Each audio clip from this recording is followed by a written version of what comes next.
Bonjour à tous, dans cette vidéo nous allons voir les remaniements cicatriciels. Donc c'est une exérèse cutanée pour une reprise d'exérèse d'une tumeur préalable. Parfois quand une tumeur est mal réséquée ou que les marges sont insuffisantes, on peut revenir sur la cicatrice et c'est le cas ici. Et donc on va voir que le derme est remanié. En fait, le derme normal qui apparaît ici présente des trousseaux de collagène qui sont grossiers, avec un aspect tressé et des petites fibres élastiques qui sont roses ici, alors que les fibres de collagène sont oranges, et on voit distingue bien cet aspect tressé avec des fibroblastes qui sont dispersés. Ça, c'est l'aspect du derme normal. Lorsqu'on rentre dans une cicatrice, on voit que il y a eu une multiplication des fibrocytes qui deviennent des fibroblastes. Ce sont des cellules qui sont dodues avec un noyau vésiculeux, finement nucléolé. Parfois, le cytoplasme est étiré. Ça devient des myofibroblastes. Pourquoi? Parce que les fibroblastes vont acquérir des propriétés contractiles et mobiles pour essayer de resserrer la cicatrice. Et ils vont élaborer du collagène. Vous voyez que le collagène est plus fin que juste à côté. Vous voyez, si on compare le derme normal et le derme, on va dire, en cours de cicatrisation, il y a une plus grande cellularité, un fibroblaste, une plus grande cellularité en fibroblaste, pardon, et un collagène qui est néoformé. Alors un autre aspect qui est assez caractéristique, c'est cette horizontalisation des faisceaux de fibroblastes et du collagène, alors qu'il est plus, comment dire, il n'est pas anarchiquement réparti, mais l'organisation est différente, moins horizontale dans le derme normal.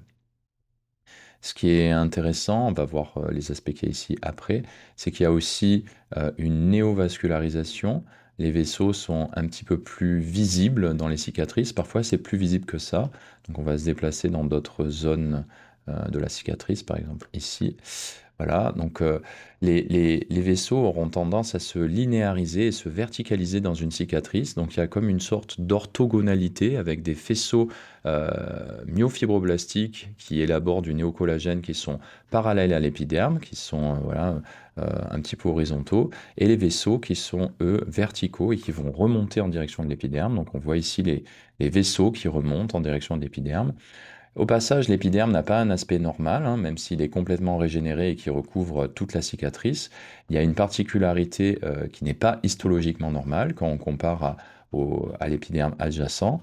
Par exemple, ici, vous voyez que l'épiderme a un relief crénelé, c'est-à-dire qu'il y a une alternance de crête épidermique et de papille dermique. Donc bon, cet aspect crénelé en vaguelette est visible plus ou moins, mais sur du derme cicatriciel, on perd cet aspect crénelé et parfois on a même un manque de cohésion. Vous voyez ici, il y a un petit espace clair entre l'épiderme et le derme néoformé. C'est parce que cet épiderme bien qu'il repose sur du tissu conjonctif, est fragile tant que le remodelage est en cours en dessous. Donc on peut avoir des vaisseaux congestifs ici, donc ils sont remplis d'hématies. Bon, il y a un petit peu de suffusion érythrocytaire autour, il y a un petit peu d'hémorragie, c'est normal. C'est pour ça que la cicatrice est rouge au début et parce que justement il y a beaucoup de vaisseaux. Souvent les cicatrices sont inflammatoires aussi au début, d'où la sensation de picotement ou de douleur. C'est toutes les petites cellules qu'on voit ici. On voit donc ces cellules avec juste un noyau et pas de cytoplasme qui sont des lymphocytes qui sont associés à des cellules qui ont un cytoplasme déjeté en périphérie, comme des petites comètes ou des petits... je n'ai pas vraiment d'image pour vous expliquer ce que c'est, mais c'est le plasmocyte. Et le plasmocyte a un noyau qui a une chromatine un petit peu plus motée, où on voit de l'hétéro et de l'homochromatine, de l'euchromatine, pardon, et surtout un cytoplasme qui est déjeté en périphérie, ici, qui s'appelle l'arcoplasme et qui permet la synthèse des anticorps. Donc on a de l'inflammation, de l'hémorragie, des néovaisseaux. Notre particularité au niveau inflammatoire, c'est qu'on peut aussi avoir des images de granulome résorptif sur des corps étrangers. Donc là, en l'occurrence, le corps étranger, c'est sans doute un débris de fil. Donc comment ça se présente? Ça se présente comme une densification cellulaire avec des cellules qui sont plus volumineuses que les lymphocytes, qui ont un cytoplasme plus abondant, plus visible, discrètement granuleux, et un noyau qui est vésiculeux, souvent nucléolé, qui peut être réniforme en forme de haricot avec une incisure. Parfois, il est juste un peu ovalaire, pas très arrondies, de grande taille. Le cytoplasme n'est pas forcément clairement visible, c'est ça qui est compliqué avec ces cellules. Et parfois, elles font des endomitoses et elles augmentent le nombre de noyaux à l'intérieur de la cellule, ou alors elles se fusionnent entre elles, ce qui aboutit au même résultat. Et ça fait ce qu'on appelle des cellules géantes multinucléées, qui sont des formes très spécialisées de macrophages et qui permettent d'englober des corps étrangers. Donc ici, on va avoir ce type de cellules. Au passage, il n'y a pas que ce type de cellules, il y a aussi des polynucléaires ici. Toutes ces petites cellules un peu plus éosinophiles, plus roses, ce sont des polynucléaires.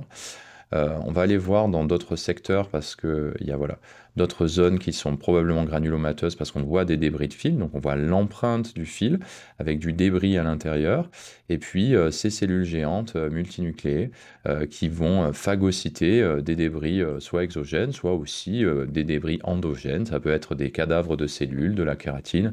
Là, c'est vraisemblablement de la kératine, alors que là, c'est plus un corps étranger qui ressemble pas du tout à des cellules normales.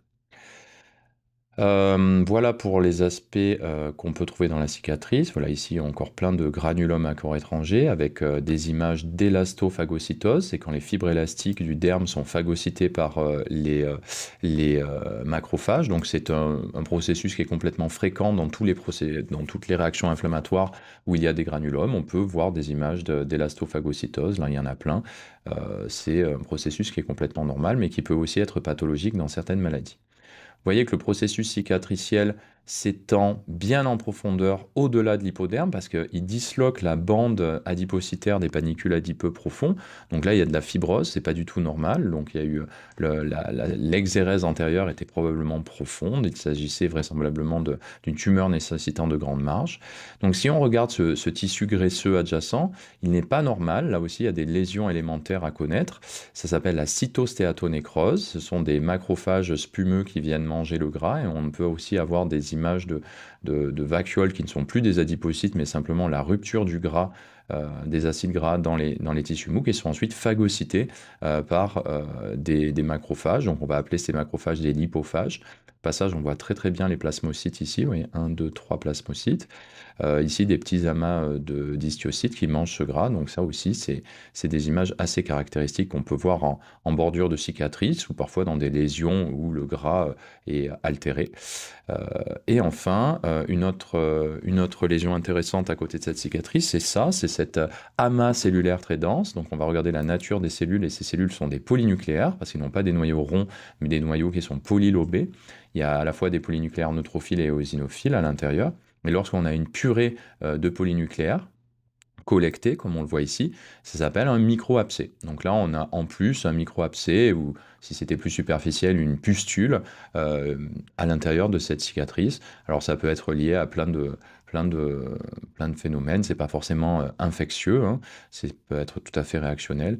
Et puis au passage, ici, dernière image, cette cellule géante multinucléée qui est en train de phagocyter un débris de fil ou d'autre chose.